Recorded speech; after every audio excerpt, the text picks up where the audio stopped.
नमस्कार मित्रों, आज हम दीवानों की हस्ती कविता का प्रसंग सरलार्थ, भावार्थ और विशेष करेंगे।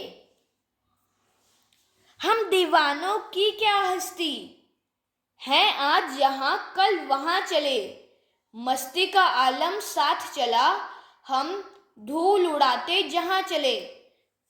प्रसंग प्रस्तुत पद्यांश हमारी हिंदी के पाठ्य पुस्तक वसंत भाग 2 से उद्धृत है। इसके कवि भगवती चंद्र वर्मा हैं। इसमें कवि स्वयं को दीवाना बताते हुए अपने अस्तित्व को नकारता चल रहा है। सरलार्थ कवि कहता है, उस जैसे दीवानों का भला क्या अस्तित्व है, हैसियत है। आज यहाँ है कल वहाँ है, जहाँ भी जाते हैं अपने साथ धूल का गुबार उड़ाते हुए केवल मौज मस्ती का संसार लेकर जाते हैं। भावार्थ कवि मोह माया से परे एक मस्त मौला और बेफिक्र आजाद में को जीने की बात कह रहा है। विषय कवि इस पंक्ति के माध्यम से यह संदेश दे रहा है कि जीवन को हंसते खेलते ही जीना चाहिए। आए बनकर उल्लास अभी, आंसू बनकर बह चले अभी, सब कहते ही रह गए अरे तुम कैसे आए कहाँ चले। प्रसंग पूर्वत कवि कहता है कि जब हम संसार में आते हैं तो खुशियाँ मनाई जाती है और जब जाते हैं तब मातम मनता है। लोग आंसू बहते हैं, पीछे रह गए लोग यह कहते हैं कि इंसान कैसे आता है और कैसे चला जाता है। भावार्थ इस कष्टभंगुर जीवन में इंसान जब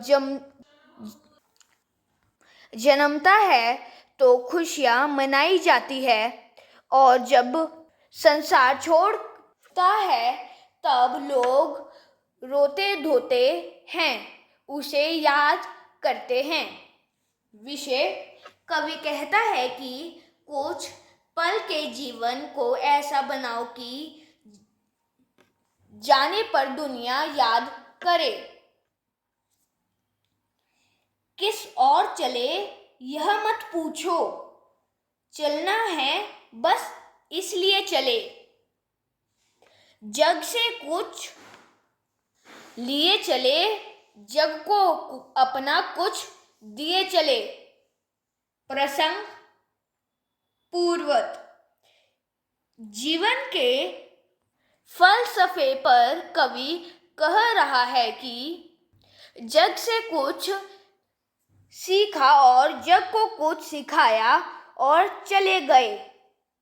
सरलार्थ कवि कहता है कि यह मत पूछो और यह फिक्र मत करो कि हमारी दिशा कौन सी है, सही या गलत, बस चलते रहना महत्वपूर्ण है, इसलिए चलते रहो। इस संसार से काफी कुछ सीखा है और इस बहुत कुछ सिखाया भी है। भावार्थ कवि का संदेश है कि जीवन में चलते रहना ही, गतिमान बने रहना ही महत्वपूर्ण है।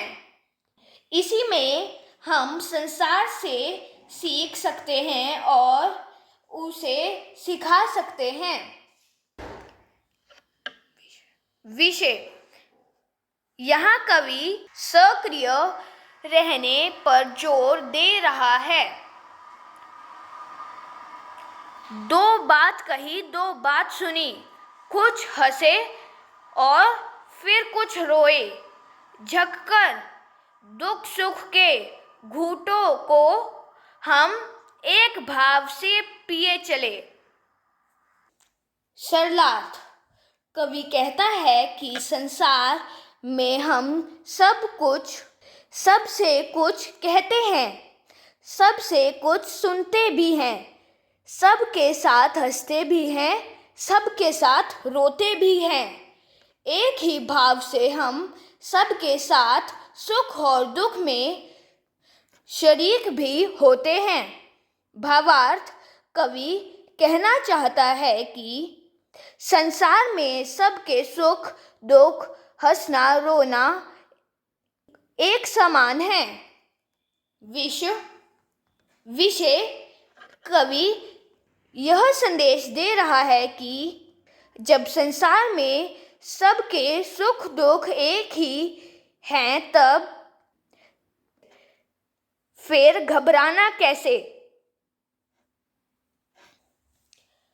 हम भिखमंगों की दुनिया में स्वच्छंद लुटाकर प्यार चले, हम एक निशानी उर पर ले असफलता का भार चले।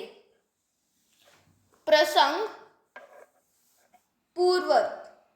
कवि भिखमंगों की दुनिया में बेरोक प्यार लुटाकर भी हृदय में असफलता का भार ले जाने की बात कह रहा है।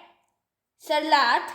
कवि कह रहा है कि भिखारियों की इस दुनिया में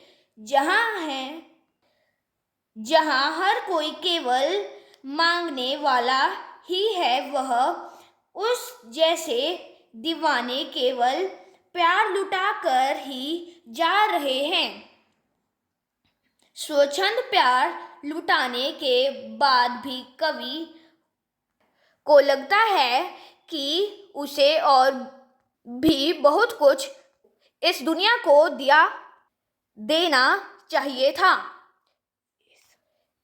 इस अपराध बंध को कवि अपने हृदय पर असफलता के भार की निशानी समझता है। भावार्थ। स्वच्छंद और मस्ती भरा जीवन जीने और संसार में केवल प्यार लुटाने के बावजूद इस संसार को अपने जैसे न बना पाने की असफलता का भार यहाँ कवि ने प्रकट किया है। विशेष। दुनिया में प्यार मोहब्बत बांटने के बावजूद जब यह दुनिया ज्यों की त्यों ही रहती है, तब निराशा ही हाथ लगती है। अब अपना और पराया क्या आबाद रहे, रुकने वाले हम स्वयं बंधे थे और स्वयं हम अपने बंधन तोड़ चले। प्रसंग पूर्वत।